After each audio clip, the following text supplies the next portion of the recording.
Essayez un peu de parler, papa. Donc, Voilà, c'est bon. nous allons pouvoir continuer notre chemin sur l'initiation. La fois dernière, nous avons vu les méthodes, nous avons vu les écoles de manière générale, mais nous avons vu aussi les deux voies. Et ces deux voies qui conduisent soit au mysticisme, soit à l'occultisme. Et nous avons donné les avantages et les inconvénients de chaque voie. Ces jours, nous allons donc continuer notre travail parce que l'initiation, c'est vraiment un vaste champ. Mais c'est important de savoir qu'on y va étape par étape. Et chaque étape est nécessaire, comme nous l'avons dit aussi, et nous ne cesserons jamais de le répéter, que l'initiation, c'est vraiment tout l'or du monde ne peut pas acheter l'initiation. Sinon, Simon le magicien allait acheter ça auprès de Pierre. Mais Pierre lui a simplement dit que ton argent périsse avec toi. Et pour montrer que, quelle que soit la somme d'argent qu'on peut avoir, en tout cas quand on parle de l'initiation spirituelle, ça n'a rien à voir avec l'argent. Mais c'est un mérite. Et les mérites, c'est plusieurs vies parfois pour qu'on ait les mérites, pour qu'on soit reconnu en tant que tel. Et on sait aussi que celui qui est initié au mystère de la vie, c'est quelqu'un qui a la responsabilité sur lui-même et sur les autres. C'est pourquoi l'initiation passe aussi par de nombreuses épreuves. Donc, on y va doucement, doucement, lentement et sûrement. Donc, pour dire, chers téléspectateurs, chers amis chercheurs de vérité, le travail est immense, mais il n'est pas impossible. Il est à notre portée, pourvu que nous le fassions avec méthode. Donc, si nous voulons bien reprendre notre travail, nous allons simplement rappeler aux téléspectateurs que les initiations dont nous parlons, les initiations occultes, purement spirituelles, se passent dans cette école des mystères mineurs et 5 écoles des mystères majeurs. Et ces écoles que nous appelons aussi ordre des mystères sont aussi liées aux grands courants religieux dont nous avons cité le christianisme, l'animisme, le judaïsme, l'islam, le bouddhisme, l'hindouisme et le confucianisme. Donc, ce sont ces grands courants religieux au sein duquel il y a plusieurs subdivisions. Mais il y a seulement dans chaque courant une seule école initiatique qu'on appelle ordre des mystères. Et comme vous avez su me suivre la fois dernière, ces grands courants religieux ont un grand nombre de croyants. Mais chaque croyant a ses convictions intérieures. Il lui arrive un moment où il va commencer à se poser des questions. sur le bien fondé de la vie. Pourquoi il y a la vie, pourquoi il y a la mort, pourquoi il y a la maladie, pourquoi il y a la richesse, pourquoi il y a la pauvreté. Et il n'a pas de réponse au niveau du pasteur, au niveau du prêtre, au niveau de l'imam, au niveau de tous ceux qui conduisent les travaux concernant le grand public. Alors, un jour vient, il va rentrer dans une école préparatoire au mystère mineur. Et chaque courant religieux, comme je dis, chaque école initiatique que nous appelons ordre initiatique, il a aussi son école préparatoire. L'école préparatoire n'est pas l'école initiatique. Il faut qu'on soit vraiment clair là-dessus. Mais il prépare les étudiants à rentrer dans l'ordre pour recevoir l'initiation, que ce soit l'initiation mineure, que ce soit l'initiation majeure. C'est pourquoi dans notre tableau ici, peint en vert, jaune et plus ou moins marron, nous avons ces subdivisions-là, juste pour nous faciliter la compréhension. Donc, lorsque on est dans les initiations mineures, alors on passe dans son école préparatoire et à l'église catholique ou dans le christianisme, dans le catholicisme, on appelle cette période préparatoire la période de l'Avent. Vous voyez? Et de manière générale, le prêtre vous dira que ça commence au dernier dimanche de novembre et ça termine au troisième dimanche du mois de décembre. Et nous rentrons dans Noël. Vous voyez? Mais en réalité, c'est des moments très intéressants du développement spirituel que le prêtre est en train de nous enseigner. Même s'il ne rentre pas dans les détails, mais puisque nous posons des questions, alors nous allons rentrer en profondeur, mais c'est de manière personnelle. Le groupe n'a plus rien à voir. C'est chacun qui se sent interpellé et qui veut comprendre. Donc, ces premiers niveaux de travail qu'on appelle la période préparatoire, pour la première initiation mineure, ça s'appelle la période de l'Avent. Et cette période a trois niveaux. Donc, le premier niveau, c'est ce que l'on appelle l'Annonciation. Donc, c'est le niveau de pureté. C'est pourquoi le Christ a dit « Heureux le cœur pur, car ils verront Dieu ». Et nous pouvons voir ça dans Matthieu 5, verset 8. Et ce premier niveau, nous l'avons aussi par des personnages très importants de la Bible. C'est Jésus, c'est Marie et les apôtres aussi. Donc ils ont atteint ce premier niveau de pureté. Voilà pourquoi Marie a reçu l'ange Gabriel, l'Annonciation. Par sa pureté, elle a été capable de porter l'enfant Jésus, qui était déjà très avancé dans le développement. N'importe qui ne pouvait pas recevoir cet enfant-là. Donc, l'Annonciation, c'est vraiment la pureté qui concerne bien la pensée, les désirs, les actions, mais aussi tout ce que nous consommons. Nous pouvons y revenir en détail un peu plus tard. Alors, dans cette préparation, nous passerons aussi au deuxième niveau et troisième niveau.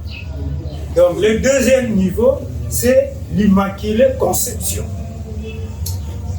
Ici, il y a énormément de confusion aussi chez nous qui cherchons à bien comprendre.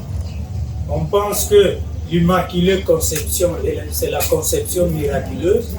Non, ce n'est pas la conception miraculeuse. C'est une conception où on est vraiment en dehors de la passion.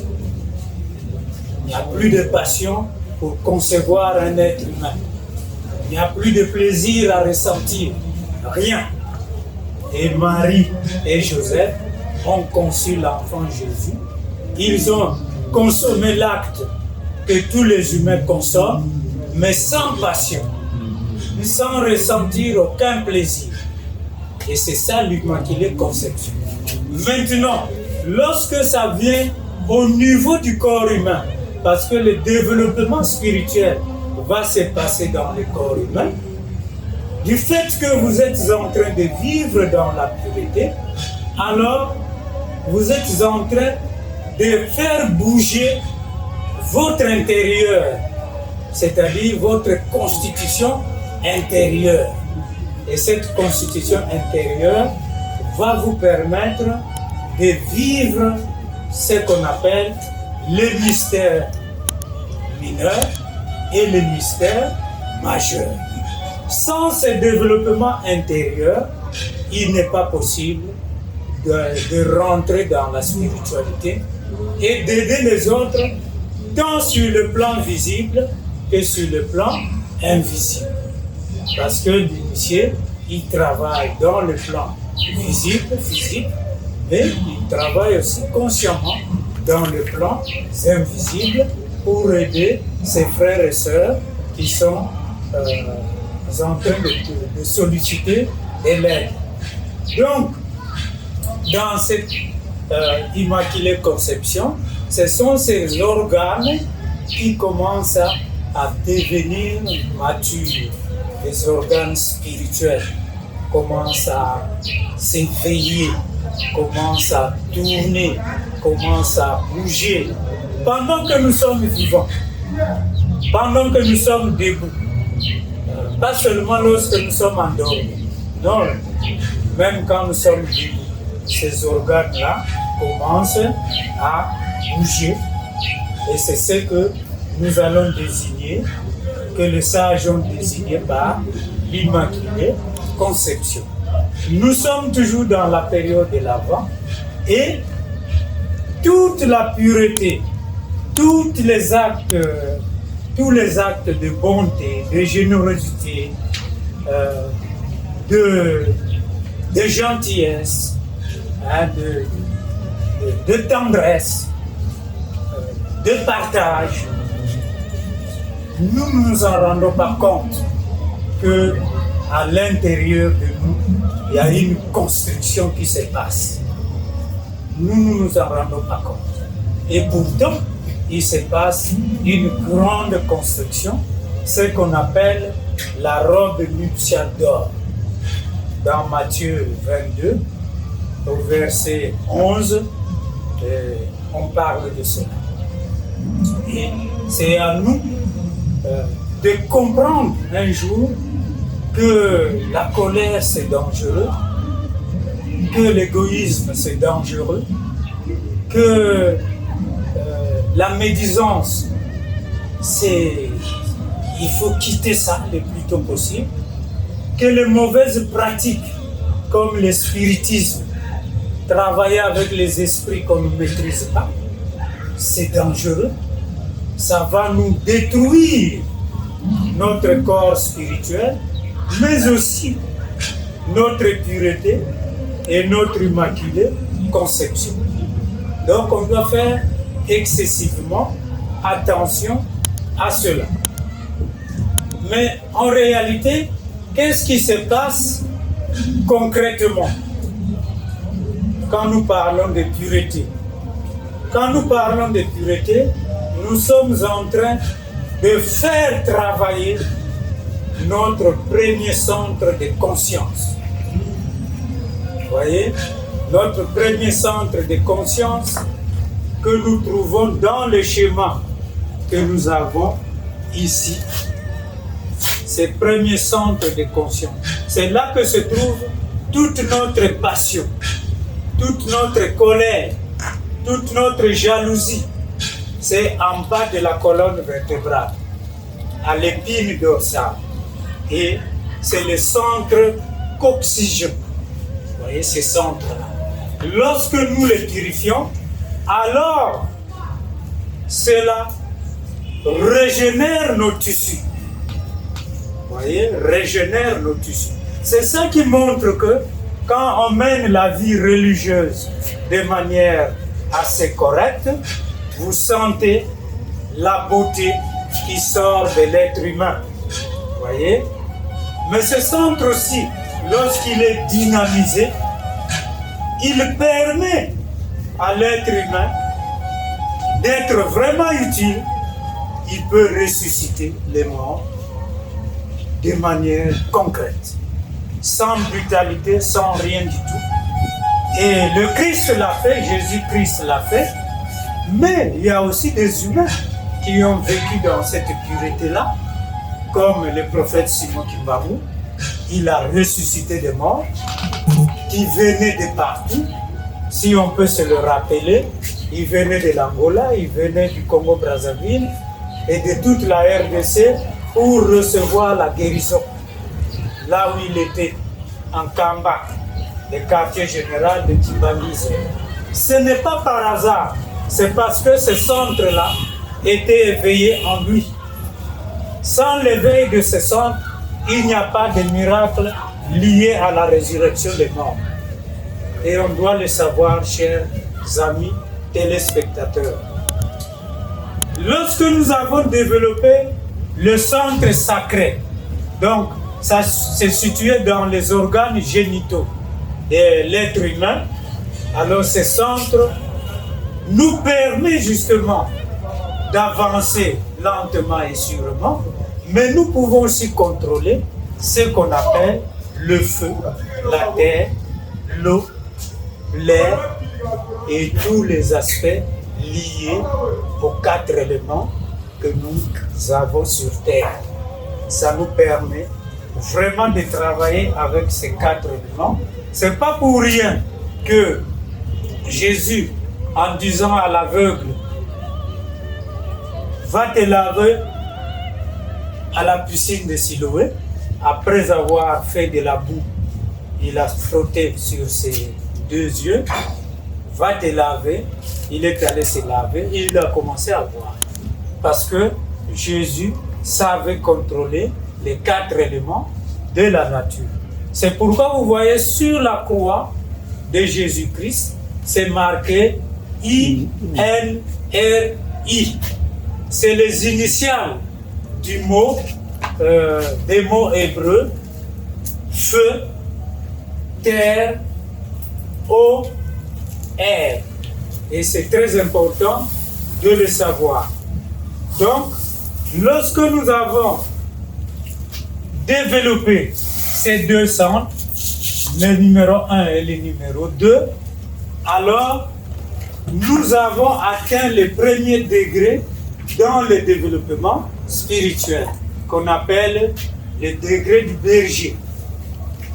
Et c'est ça qui nous rappelle à Noël que le berger était présent. Mais justement, c'est les aspirants qui ont développé le centre numéro 1 et le centre numéro 2 à cause de leur pureté. Voyez? Et c'est très important de le savoir que dans ces centres, il y a des messages qui sont cachés, mais le développement ne s'arrête pas là. C'est vrai que vous allez me dire, mais il y a quand même un ordre chronologique, ou bien ça se passe en désordre. Le corps humain est complexe. Certes, tout le travail qui se fait profite à tous les corps, mais le travail spécifique de chaque centre développe ces centres-là. Donc, vivre dans la pureté, vivre dans l'amour, vivre dans la sainteté, c'est vraiment important pour développer le centre numéro 1 et aussi le centre numéro 2 pour devenir le berger dont on parle. Et les historiens pensaient que ils ne pouvaient pas paître leur troupeau pendant Noël parce qu'il fait froid dans ces zones-là. Non, il faut sortir de la lecture littérale. Rentrons dans la profondeur du message et nous constatons que le berger, ils ont également perçu l'étoile de Bethléem qui les a alertés qu'à Bethléem, il y a une naissance mystique qui va s'opérer. Voilà. Donc, au troisième centre, que nous appelons le centre solaire, là aussi, l'aspirant qui l'a développé commence à faire le travail, par exemple, d'exorcisme, et capable de parler au nom de Jésus-Christ et chasser les démons chez un démoniaque. Et quand il le fait sans quoi que ce soit, si son centre numéro 3 est développé, alors il le fait le plus simplement possible. Parce que sa voix porte et le message est reçu par les démons comme un commandement. Il n'y a pas de débat. Et au nom de Jésus-Christ, il est obligé de partir. Simplement, il demandera, vous m'amènerez où? Où vous allez me jeter? Et le Christ a dit, allez dans le cochon. Vous voyez, non? En fait, ici, le cochon, ce n'est pas l'animal en tant que tel, mais c'est le monde inférieur du désir, là où se trouvent tous les démons aussi. Et il les a envoyés là-bas. Ce n'est pas le cochon en tant qu'animal, comme tel. Oui, nous sommes toujours dans le corps humain, n'est-ce pas? Il y a des gens qui se développent et qui s'arrêtent à ce troisième centre, qui se trouve au niveau du nombril de l'être humain, n'est-ce pas? Et grâce à leur travail, ils peuvent devenir des clairvoyants, mais involontaires, parce que le travail n'est pas bien fait. Et ils rentrent même dans ce qu'on appelle le spiritisme. C'est-à-dire, ils se laissent habiter par les esprits, parce que lui, il fait des consultations, et les esprits viennent l'inspirer grâce à ce troisième centre qu'il a développé en lui-même, par des méthodes négatives. Les méthodes négatives consistent à utiliser des instruments. Nous y viendrons en détail. Des instruments tels que le miroir, vous voyez, tels que la boule de cristal. Ça, c'est des méthodes négatives de développement. Et ça va développer ce centre numéro 3 au niveau du nombril, mais comme nous l'avons dit précédemment, le courant tourne dans le sens contraire des images du monde. Ça rentre dans le sens contraire des images. Et notre façon de voir est tellement floue. Et on risque même de tromper les gens. Donc, pour développer ce centre, non seulement qu'il y a la pureté, mais il faut quitter les mauvaises méthodes de développement. Donc, il faut rentrer dans les bonnes méthodes qui développent les côtés intellectuels, mais aussi les côtés cœur, l'amour. Vous voyez, tout ce que nous faisons. C'est pourquoi les écoles sont importantes. Quand vous rentrez dans une école, on va vous donner la méthodologie nécessaire pour pouvoir développer le 1, le 2, le 3, le 4, le 5, le 6, le 7. Voyez? Et vous développez tout cela en toute harmonie. Mais l'amour est à la base. L'amour est à la base. Les services que nous rendons avec joie, avec amour, est aussi nécessaire. La pureté continue d'être nécessaire. C'est-à-dire que le degré de pureté va augmenter au fur et à mesure. Au fur et à mesure. Et cette période de l'Avent dont nous venons de parler s'arrête à ces 300. Donc, quand l'aspirant a développé ces 300, ça signifie qu'il a développé le corps spirituel qui est en lui. Ok? Mais le corps spirituel se développe au niveau du cerveau. Au niveau du cerveau, il y a 2 glandes au niveau du cerveau. Il y a la glande pinéale et le corps pituitaire.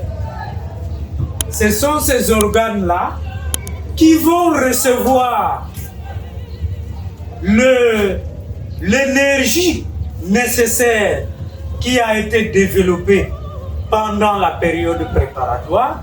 Et cette énergie nécessaire monte à travers la colonne vertébrale et vient dynamiser les 2 glandes, la glande pinéale et le corps pituitaire. Et ces 2 glandes se relient et ce gaz-là qui est produit à l'intérieur de nous, ça s'appelle l'azote. Et l'azote, ce n'est pas l'azote en tant qu'élément chimique. Non, ici c'est dans le corps humain, ça se termine avec un THE. C'est différent de l'azote ordinaire. Et cet azote vient des éléments qui sont le long de notre colonne vertébrale, le sel, le mercure et le soufre. Ça fait une fusion pendant que l'aspirant est en train de vivre dans la pureté, dans l'amour et dans les services qu'il rend aux autres, tout en faisant aussi des exercices convenables qui permettent justement à ces gaz-là de commencer à monter lentement et sûrement. Mais toujours est-il que la notion d'école est importante, est indispensable. C'est vraiment nécessaire. Donc je disais que lorsque les 3 centres sont développés, alors on parle de la sainte naissance. De la sainte naissance. Et Luc en parle au 2, verset 14. Donc la sainte naissance. Donc les 3 centres sont vraiment dynamiques. Et qu'est-ce qui va se passer à ce moment-là? Mais si l'aspirant est dans une école, alors toute la lumière qui se développe dans son cerveau va se déverser autour de son corps. Non seulement qu'il commence à voir les choses qu'il ne voyait pas avant, c'est-à-dire qu'il devient clairvoyant, mais la luminosité de son corps, de l'âme, que nous appelons robe nuptiale d'or, générée par la sainte naissance, alors cela va attirer l'attention d'un instructeur.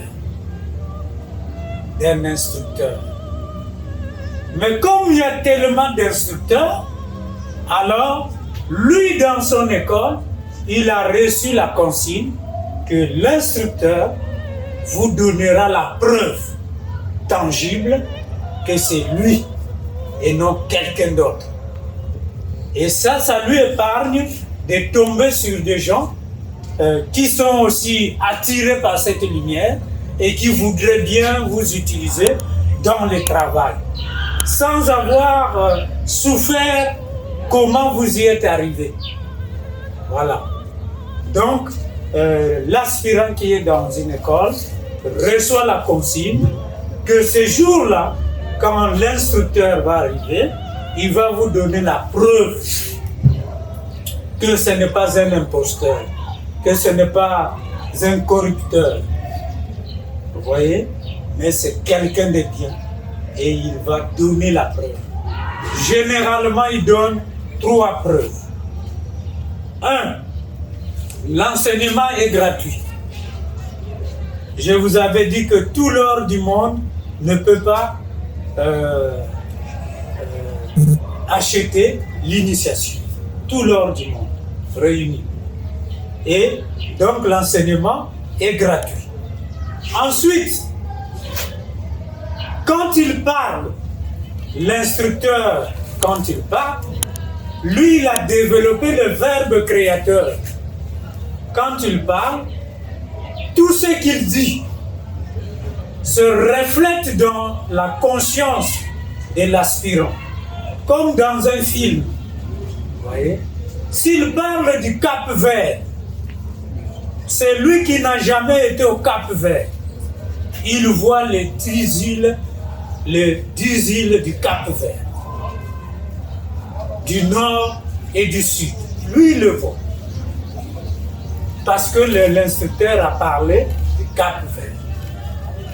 Et partout, cette preuve n'est donnée que par des instructeurs compétents. S'il parle de Madagascar, vous voyez Madagascar. Tananarive, vous voyez Tananarive. Et ça, il n'y a plus de confusion dans la parole de l'instructeur, et l'élève aussi reçoit le message de manière correcte. Donc il n'y a plus de doute. Et la 3e preuve qu'il donne, c'est qu'il te considère comme un ami. Ce n'est pas quelqu'un sur qui tu dois te prosterner. Non, non, non. C'est vraiment un ami. Un pote. Et il est simple. Vous discutez de tout et de rien. Mais il est dans la rigueur, dans la rectitude, dans ce qui est juste, ce qui est bien, ce qui est parfait et ce qui est bon. Une fois la preuve donnée, alors l'élève qui est convaincu peut commencer à avoir la première initiation. Vous voyez? La première initiation s'est faite le samedi à minuit. Et l'instructeur qui est arrivé va montrer à l'aspirant comment on utilise cette sainte naissance-là, le corps spirituel qui a pris naissance dans le cerveau, qui a fait que le gaz azote relie les 2 glandes et l'aspirant voit. Mais il arrive aussi que ces jours-là, l'aspirant ne voit pas. Mais le corps spirituel fonctionne. Et l'instructeur l'aide. Il lui donne un coup de pouce pour qu'il voit. Parce qu'il n'y a pas d'initiation sans clairvoyance. Tu dois voir les choses dans le plan supérieur. Et sur le plan matériel et sur le plan supérieur. Et cela demande aussi un entraînement progressif. Et donc, une fois la preuve montrée, et l'instructeur va ces jours-là, qui est merveilleux pour l'aspirant, parce qu'on va lui montrer, le pouvoir qu'il a développé en lui. 2, comment on utilise ce pouvoir pour aider les autres. 3, comment on sort volontairement de son corps matériel. Soit quand on est endormi, soit simplement à l'état d'éveil au moment où il est à son travail, il est occupé à quelque chose de très important. Mais si ça nécessite qu'il doit intervenir quelque part dans son corps spirituel, on le lui dit. Et l'instructeur le lui montre comment cela se passe. Mais aussi l'instructeur, pour montrer que la préparation n'était pas seulement un temps pendant lequel il a étudié des choses, il lui montre aussi comment la création a commencé. La création qui a trait à la forme, comment elle a commencé.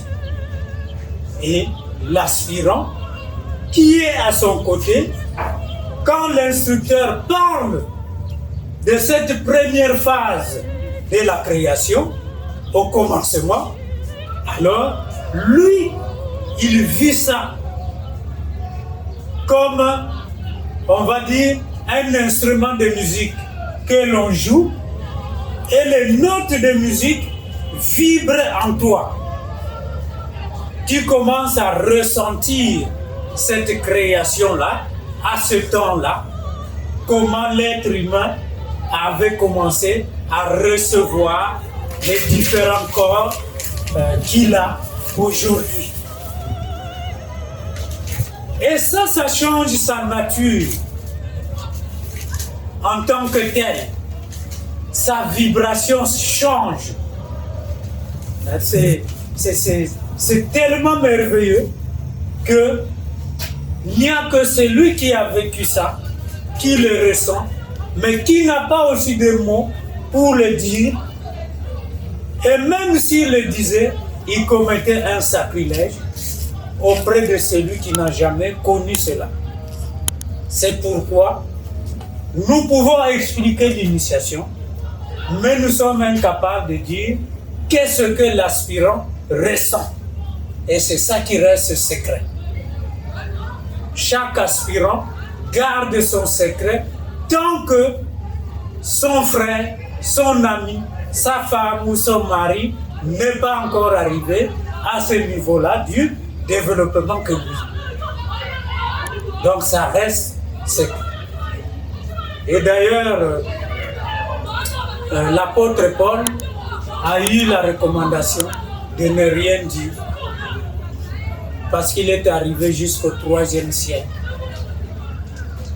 Et on lui a simplement dit, c'est des choses qui ne se disent pas en public, ni devant celui qui ignore là où vous êtes arrivé. Et l'apôtre Paul est resté comme ça. Mais il a aidé les gens. Il a aidé du mieux qu'il pouvait, partout il pouvait arriver. Donc pour dire, cette première initiation que nous avons préparée de tout notre corps, de toute notre âme, de tout notre esprit, nous amène à cette première initiation. Et le problème, c'est que le jour où l'instructeur apparaît chez toi, si tu manifestes le doute, malgré la démonstration que c'est bel et bien lui dont nous avons parlé, les 3 épreuves, si l'instructeur constate que tu es réticent, tu doutes, tu as peur, tu n'es plus en toi, alors l'instructeur s'est retiré. Donc pour toi, il n'y aura pas d'initiation dans cette vie. C'est fini. Tu attendras la prochaine incarnation. Mais dans cette vie, il n'y a plus d'initiation. Quelle que soit l'école, parce que les écoles ont le même principe, comme nous avons dit, ils fonctionnent sur le plan éthérique, invisible, et un instructeur n'instruit pas seulement un élève, mais un grand nombre d'élèves. Il a la conscience qui lui permet de toucher tout le monde à la fois, là où il se trouve, mais ils sont conscients nous ne sommes plus dans l'initiation ancienne. Cette fois, l'aspirant est conscient. On n'a pas bandé les yeux, non. Ses yeux sont ouverts, il voit l'instructeur et il accepte. Donc, les frères qui sont dans cet ordre suivent le travail, mais il y a un seul qui fait le travail parce que il a préféré le faire et les autres frères ont aussi d'autres choses à faire. Mais, comme nous avons dit, ils ont une conscience élargie qui leur permet de parler en termes d'image, qui leur permet de donner un enseignement gratuit parce que ça dépasse vraiment l'argent qu'on peut avoir quand on est initié et c'est des êtres très très compatissants. L'aspirant lui demande seulement d'être loyal et fidèle. Donc ne pas appartenir à 2, 3, 4 écoles à la fois. Personne, aucun instructeur ne va t'instruire. Aucun. Puisque tu es nulle part. Donc il doit cultiver la loyauté, cultiver la fidélité. Et c'est très important.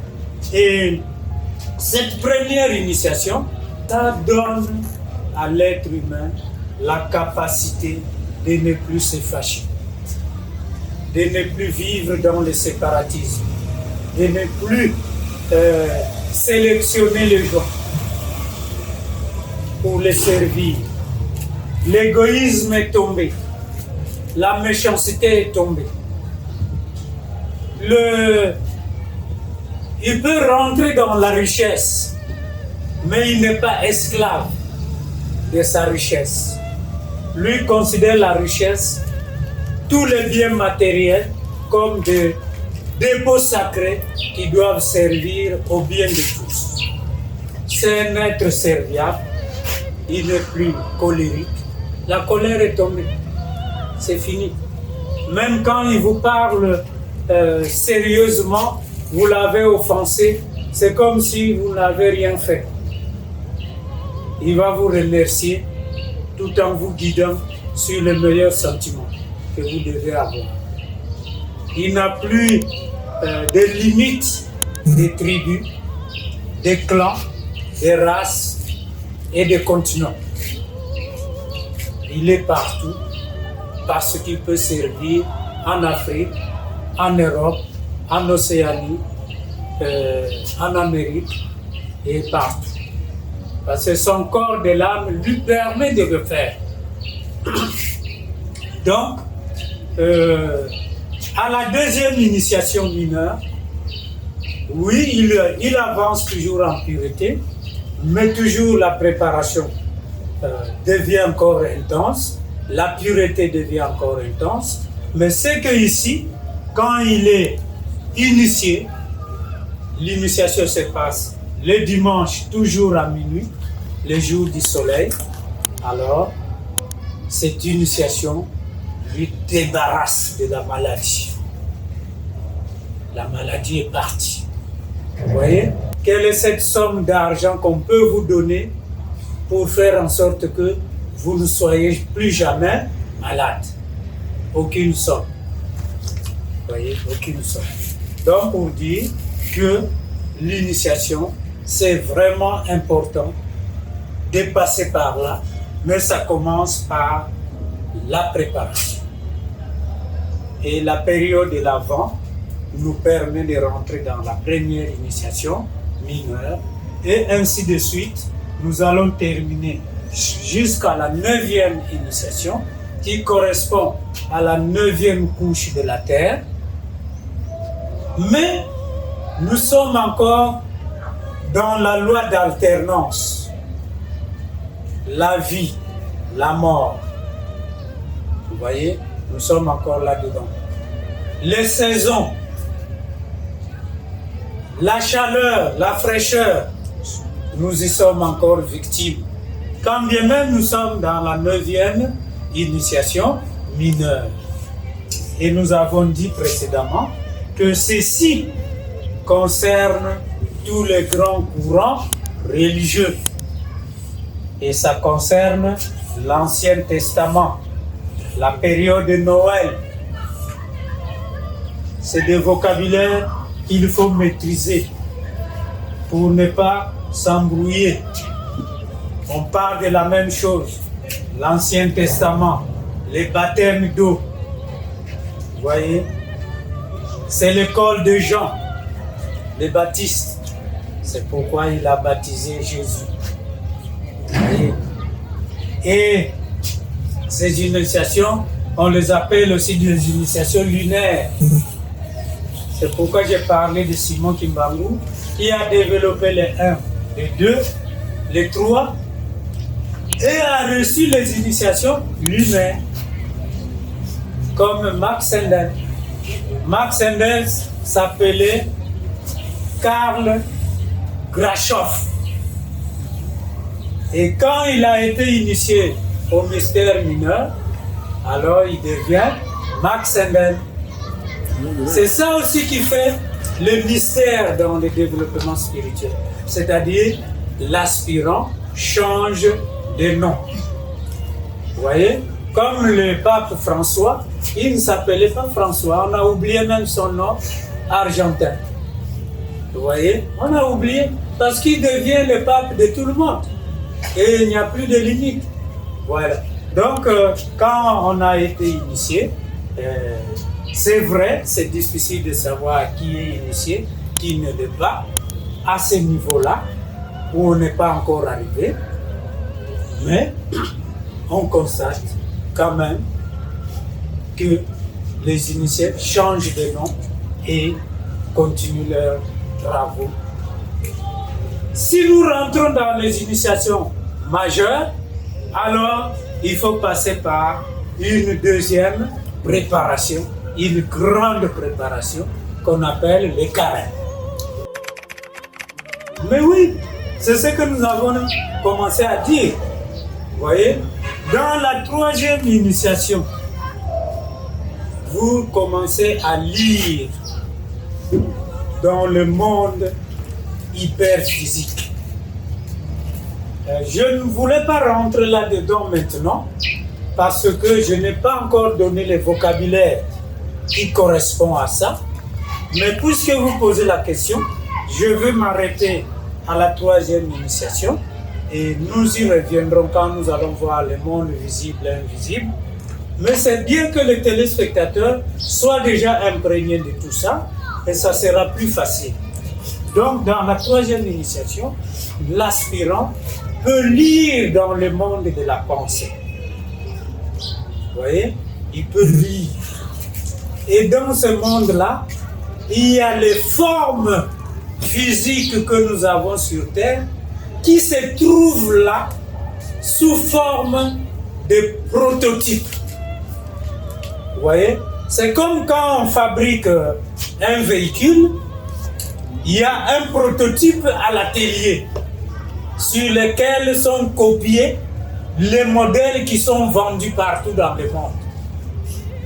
Et dans le plan supérieur, donc, il y a les arcs, il y a ce qu'on peut appeler les formes des océans, les formes des continents, les formes des rivières, et l'aspirant qui a développé ce troisième niveau peut aller constater ça, alors qu'avant il a lu ça seulement dans la cosmogonie des Rosecrans. Ça devient une réalité.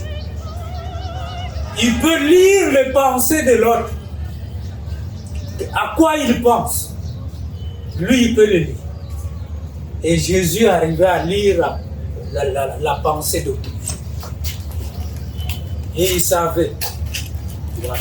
Donc, vous voyez, les bénéfices sont tellement énormes que pour que nous y avancions lentement et sûrement, nous devons progresser aussi dans le vocabulaire pour que ça soit de plus en plus clair. Donc, la période de l'Avent nous a ouvert la première initiation et nous voilà débarrassés de la colère, de toutes ces choses négatives et c'est très important. Et quand nous rentrons nous continuons notre marche dans le développement et que nous avons développé la quatrième, si vous voulez, le quatrième centre qu'on appelle le centre cardiaque. Vous voyez? Alors nous avons les dons de guérison, la faculté de servir, de donner à autrui sans regret. Mais on a la joie de donner parce que ce centre-là est vraiment dynamique, en train de faire son travail. Et nous nous donnons, oui, avec discernement, mais aussi avec joie. Parce que si nous ne discernons pas, nous risquons d'encourager la paresse chez les autres. Ils ne vont plus rien faire, ils vont attendre toujours quelque chose de nous.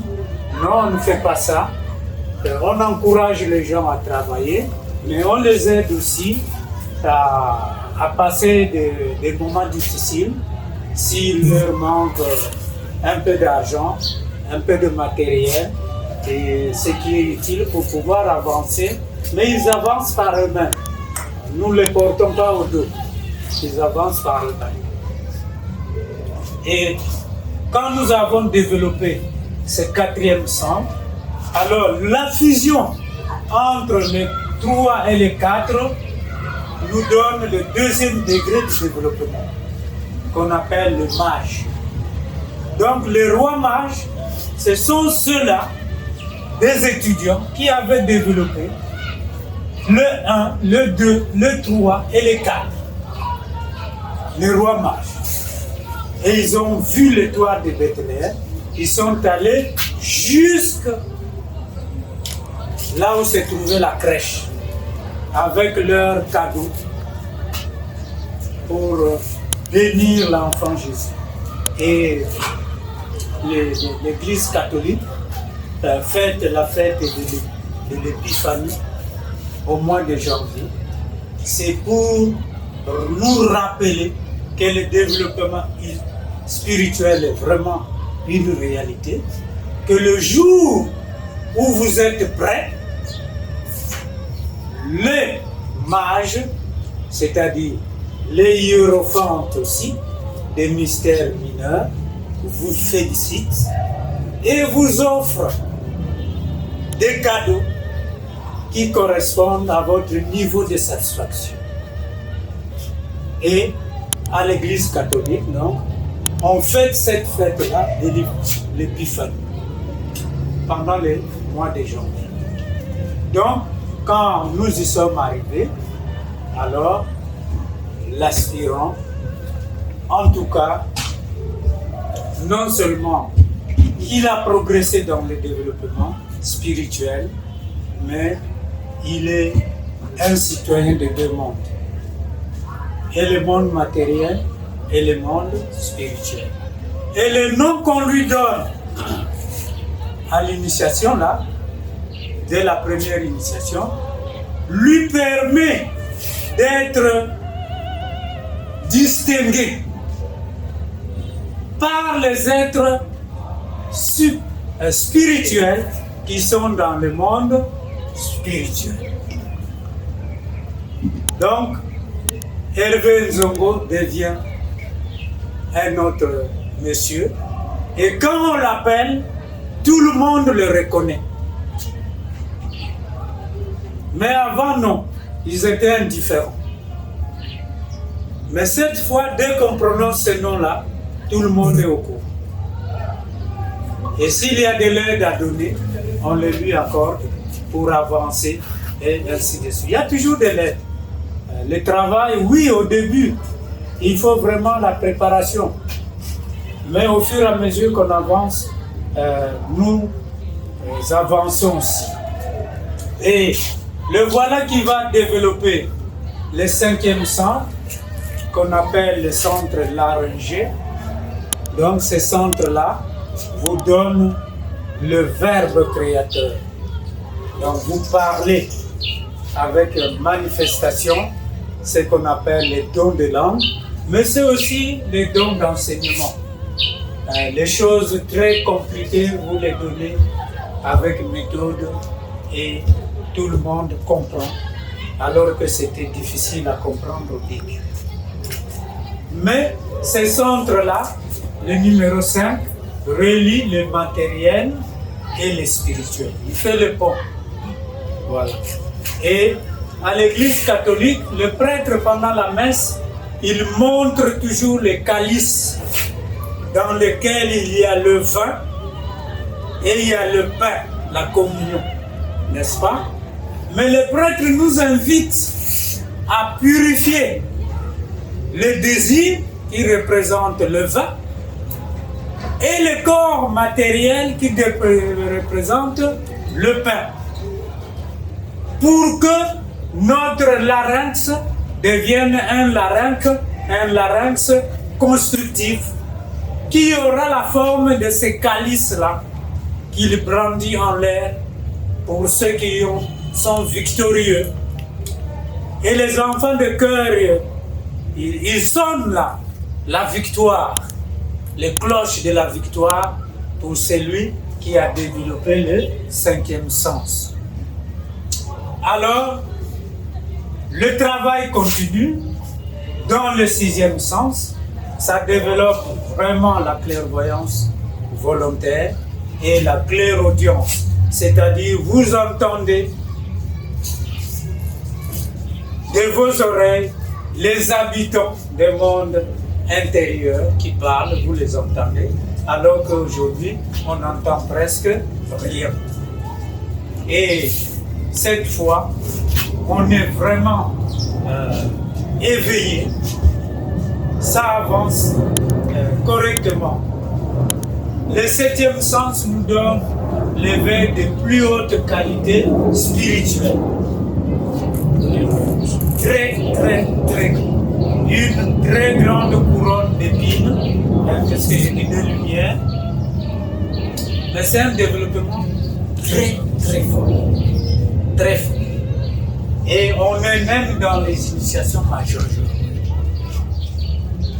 C'est pourquoi moi je m'interdis devant l'opinion publique de porter le grade de guide, de porter le grade de maître, de porter le grade d'instructeur.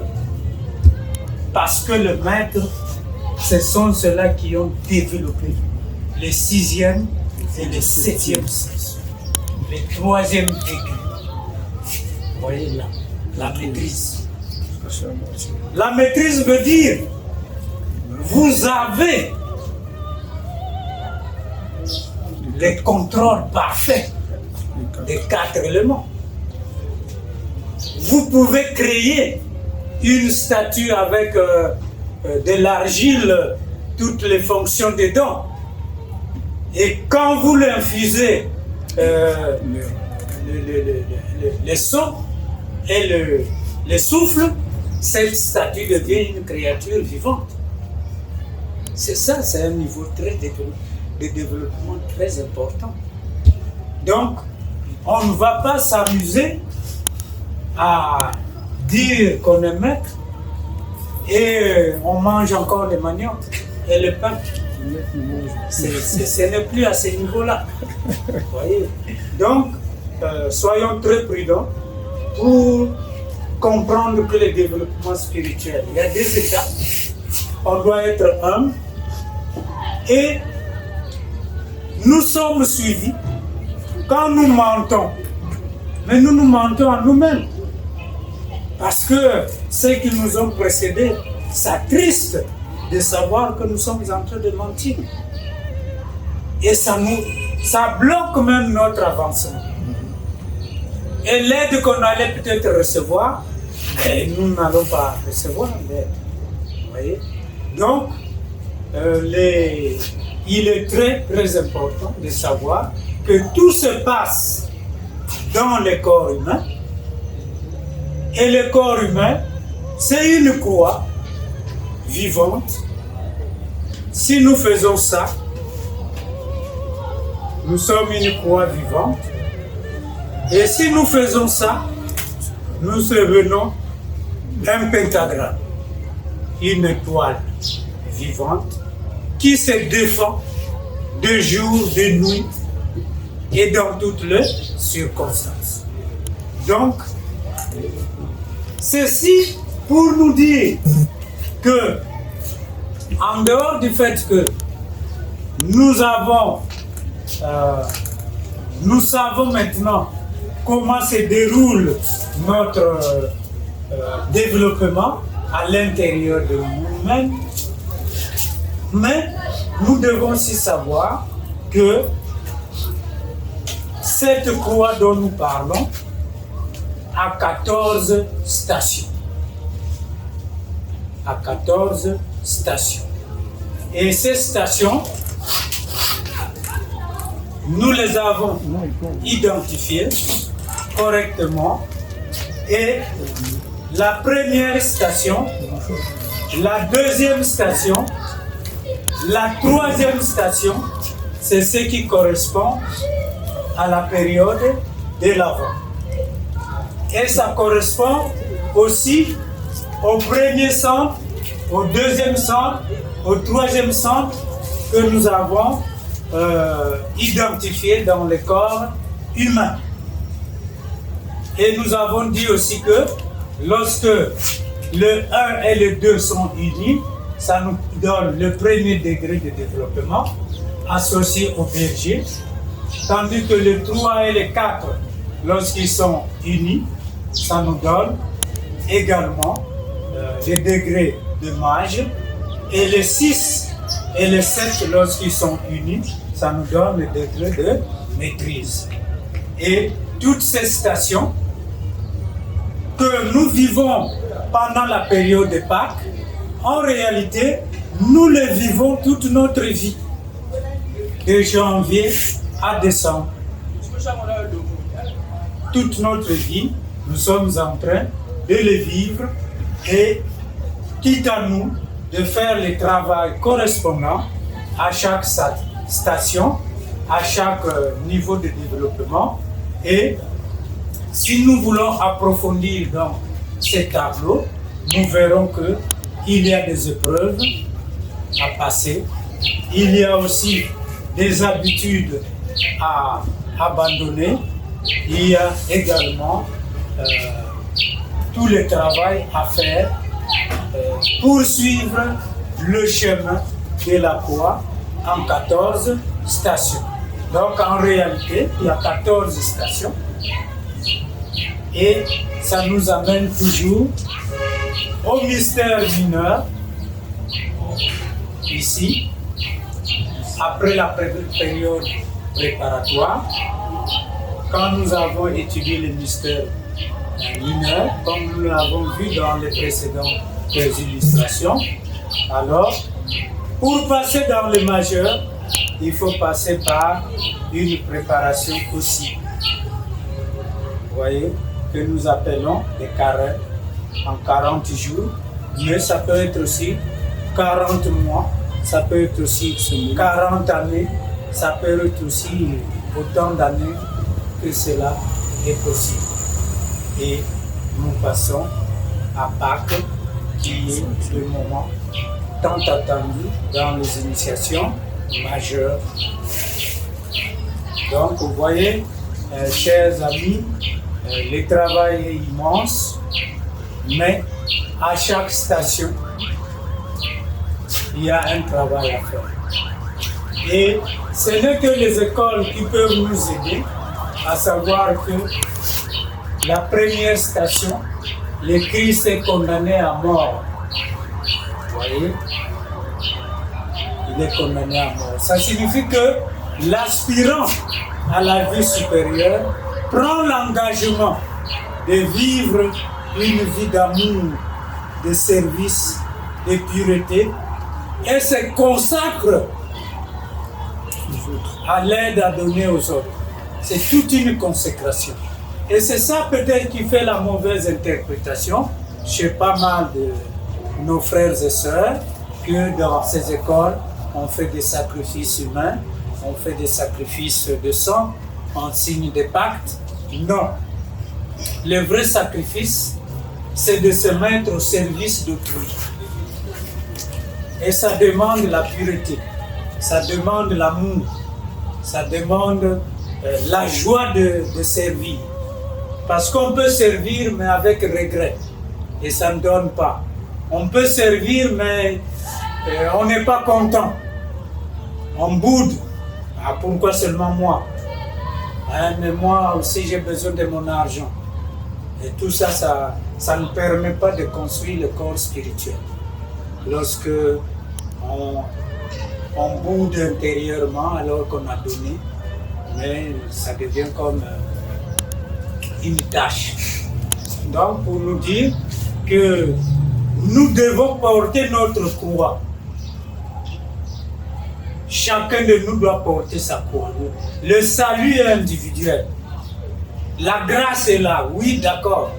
Tout le monde déclare toujours, ah, par la grâce de Dieu, je suis quand même là.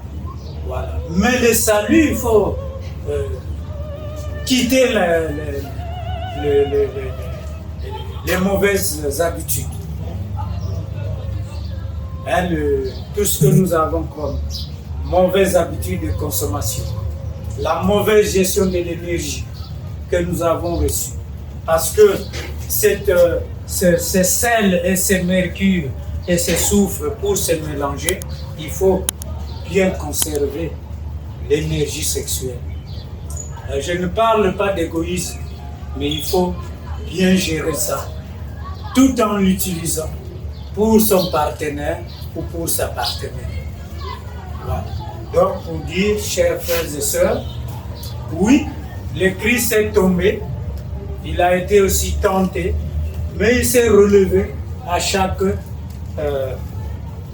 station pour continuer son travail et ça lui a permis de devenir le sauveur du monde parce que il a bien fait le travail et ça fait que aujourd'hui nous sommes des êtres qui pouvons parler des choses très profondes à une grande majorité de gens, mais c'est grâce au Christ.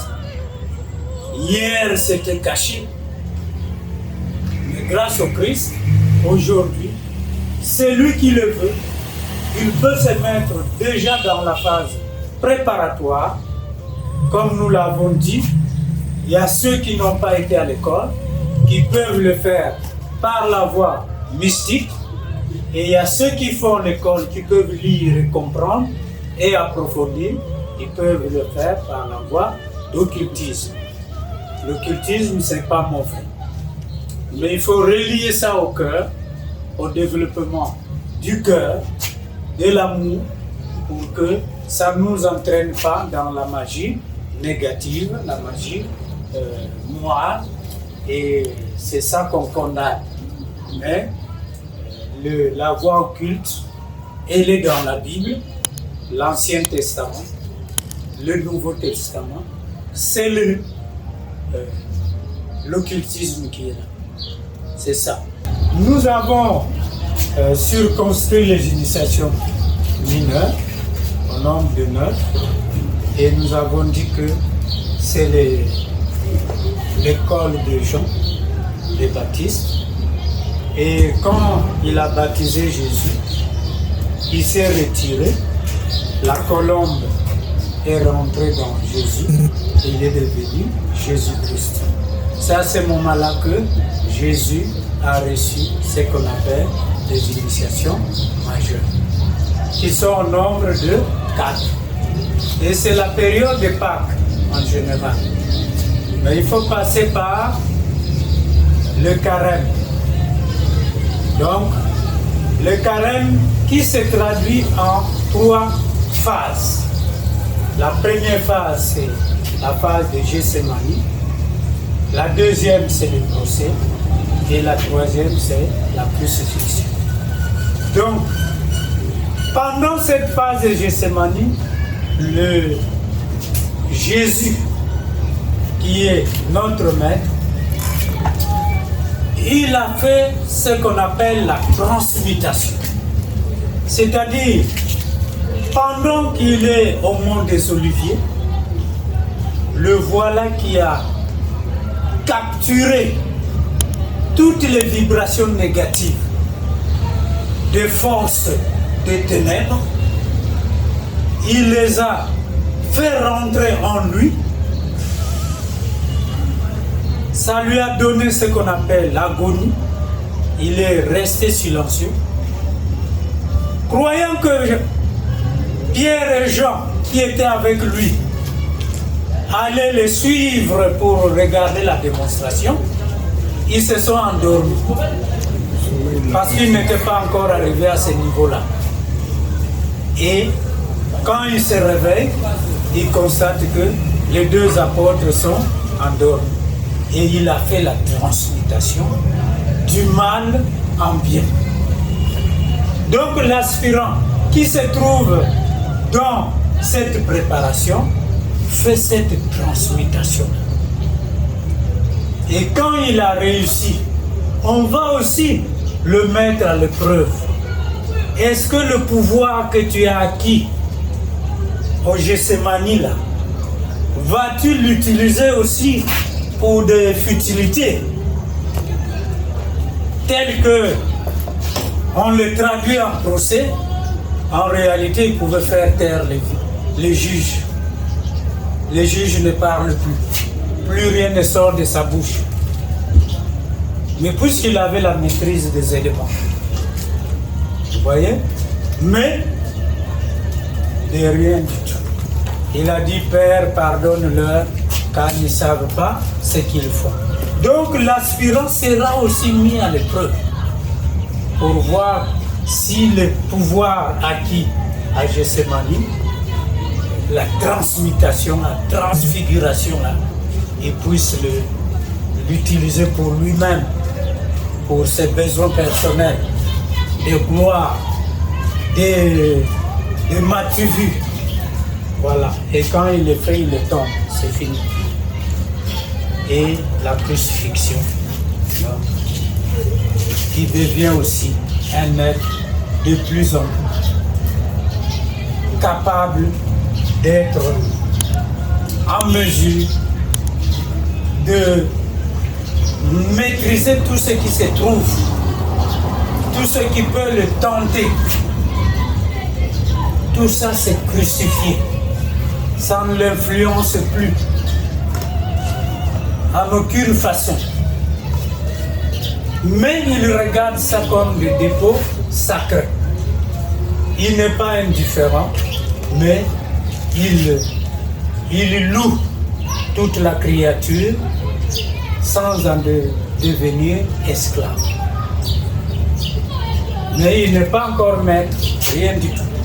C'est un élève de 9e niveau, ici, qui se prépare pour ces initiations-là. Et une fois il a triomphé du carême, c'est vrai que à l'Église catholique, on s'abstient de manger la viande, mais ça c'est à titre indicatif. L'aspirant à la vie supérieure va plus loin. Il est vraiment dans les mystères profonds de la chrétienté, du christianisme, du bouddhisme, de l'islam, tout ça. Parce que ici, ça appartient à toutes les religions. Voilà. Et quand on veut rentrer là, il n'y a que 7 écoles qui enseignent ça.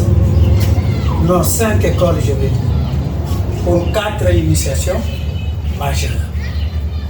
Et la première initiation, disons les 4 initiations majeures, ce n'est que le Christ qui les a instituées.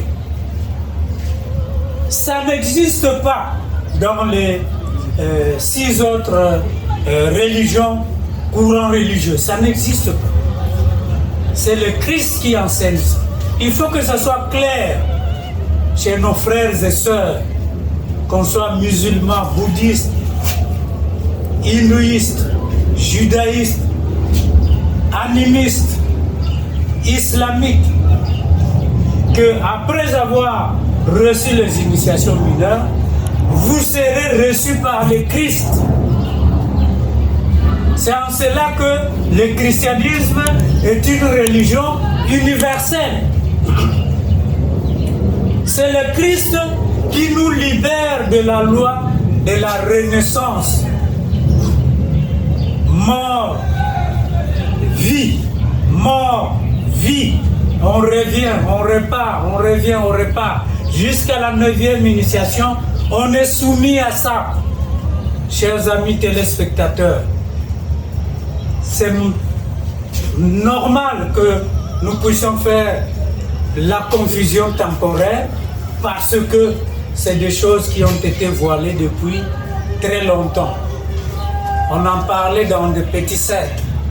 Mais aujourd'hui, l'enseignement spirituel est devenu un enseignement public. Et chacun peut le faire s'il veut. Il n'y a pas de sacrifice de sang. Il n'y a pas d'argent à donner pour se développer spirituellement. Et donc le Christ, quand nous sommes admis dans notre carême, on a triomphé de ces 3 degrés du carême, alors le Christ nous fait rentrer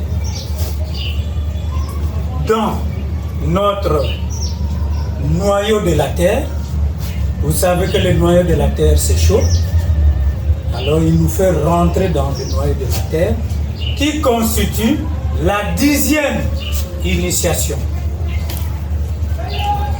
Parce qu'on était à 9, ça constitue la 10e initiation. Mais c'est la première initiation majeure. Et là, nous y sortons vivants. Et c'est ce qu'on appelle l'épreuve du tombeau. Et nous voilà, parler toutes les langues du monde. Nous devenons un adepte. On ne parle pas en langue. Ceux qui parlent en langue sont incapables de traduire ce qu'ils disent. Ils ne se rappellent même pas. C'est les autres qui ont enregistré et qui commencent à faire des signes kabbalistiques pour traduire les messages. Vos ou frais, vrai ou faux, ça leur appartient. On n'est pas dans ce débat-là. Mais ici, on parle toutes les langues du monde. L'allemand, le russe, le Congo, le Lingala, le Kituba. Vous parlez ça, vous allez à Pointe-Noire, vous parlez l'accent vili dans le Kituba là. Si vous allez à Mosenjo, vous allez parler l'accent de Mosenjo dans le Kituba et on va dire seulement Yannick Mouanabet, c'est notre fils. Et il vous ouvre la porte au service. Vous n'êtes plus étranger. Vous allez à Ouesso, vous parlez la langue du coin avec l'accent, l'intonation, le rythme qu'il faut, la prononciation qu'il faut. Et vous pouvez servir parce que vous avez triomphé.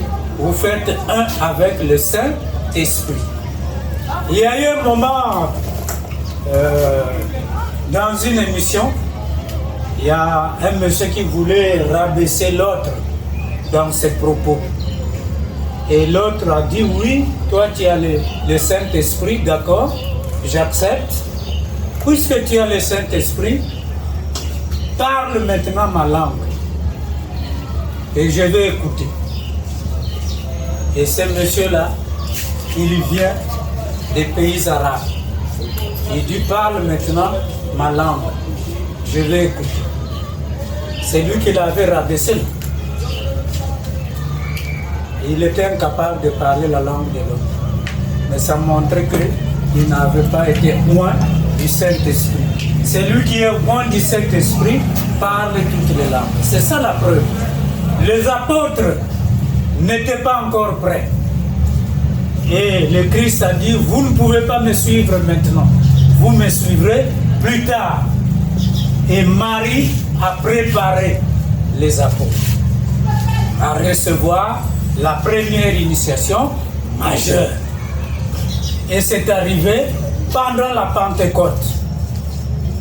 Ils ont parlé les langues du monde Et ils se sont éparpillés dans le monde entier, chacun selon ses qualités, pour enseigner le message.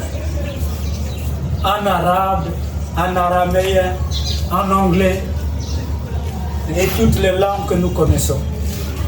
Donc c'est ça qui fait que dans cette initiation majeure, la première initiation nous ouvre toutes les langues du monde, sans en avoir été dans une école. Rien. Le Saint-Esprit fait un avec nous, parce que c'est lui le gérant des langues, c'est lui le gérant de la forme. Et maintenant, nous ne sommes plus ennemis avec lui, mais nous devenons un ami. Et le noyau de la terre étant fait, donc nous sommes adeptes. Et à la 11e initiation, nous parlons de manière imagée. Donc quand nous parlons de quelque chose, vous parlez de Ouagadougou, la ville de Ouagadougou apparaît dans la conscience de celui qui vous écoute. Et ça signifie que vous avez le verbe créateur. Et on les appelle des surhommes. Des surhommes. Et c'est comme cela que progressivement, on avance, mais on n'est pas encore maître. Même si on est adepte. Les frères, les frères aînés de l'ordre de Rose-Croix sont des adeptes. Donc ils peuvent nous conduire dans les initiations inférieures. Il n'y a pas de danger. Le Christ leur a autorisé. Parce que le Christ, il gère et les majeurs et les mineurs. Dans les 5 écoles et dans les 7 écoles. Il gère tout ça. Et quand nous sommes dans la 12e initiation, qui est la 3e initiation majeure, alors nous devenons des demi-dieux. Nous pensons de manière objective. Pas de manière injuste. On est vraiment dans l'objectivité. Qu'on soit noir ou blanc, c'est lui qui a raison, il a raison. Il n'y a pas à dire non, ceux-là c'est des sous-hommes. Alors qu'il dit la vérité. Mais on ne veut pas l'écouter parce que il a été colonisé. Non, non, non. Quand on est là, on n'a plus cette façon-là de faire. Donc pour dire que à la 13e initiation, qui est la 4e initiation majeure, on devient créateur. On devient homme-dieu. C'est pourquoi Jésus a été appelé homme-dieu. Il peut créer un univers et le contrôler et donner la vie à ces habitants-là de cet univers, comme notre Dieu l'a fait de manière quand il a conçu l'univers, il lui a donné la forme, il lui a donné la vie. Nous également, on y arrivera. Voilà ce qui nous amène aux initiations majeures et aux initiations mineures. Quand on fait l'addition, les initiations sont au nombre de 13. Dans les mineurs, 9. Mais certaines écoles peuvent vous dire 18. Mais en réalité, c'est 1 plus 8. C'est 9 seulement. Certaines écoles peuvent vous dire dans les mineurs 36 initiations. Non, c'est 3 plus 6. Ça fait toujours 9. Mais dans le majeur, quand on a fini ça, on devient maître. On maîtrise les éléments de la terre et on peut fêter la fête de Pâques parce qu'on a fêté déjà Noël.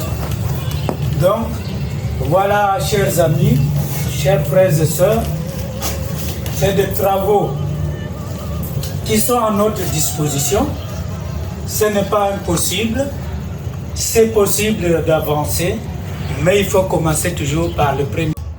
Et vous constatez que cette préparation passe par la pureté, par l'amour du prochain et par le service que l'on rend aux autres. Mais la colère, la jalousie, la haine, la méchanceté et tout le reste, ça bloque les initiations majeures, les initiations mineures.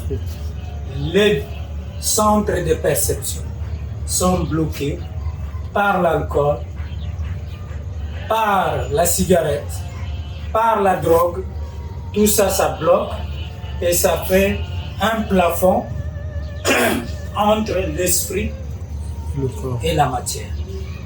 Donc voilà le travail à comprendre sur les majeurs et sur les mineurs. Donc, pour que nous soyons à l'aise dans ce travail, il nous faut une école. Il nous faut un enseignement cohérent. Et à titre illustratif, nous montrerons dans la prochaine phase comment tout ce que nous avons dit est organisé à l'association rosicrucienne Marc Sever, qui est l'école préparatoire des mystères chrétiens. Nous ne cesserons de le répéter, chers amis, téléspectateurs de YouTube. Nous nous arrêtons là pour ces jours. Poursuivons le travail, car il est comme l'horizon. Vous avez l'impression que vous êtes arrivé, mais il y a encore un chemin à parcourir. S'il y a des questions, posez-le. WhatsApp est ouvert. Faites des podcasts. Vous êtes libre et nous y répondrons au 06 664 86 87. Et si vous êtes à l'étranger, formez le plus 242 et vous avez le Congo Brazzaville. Je vous remercie pour votre aimable attention.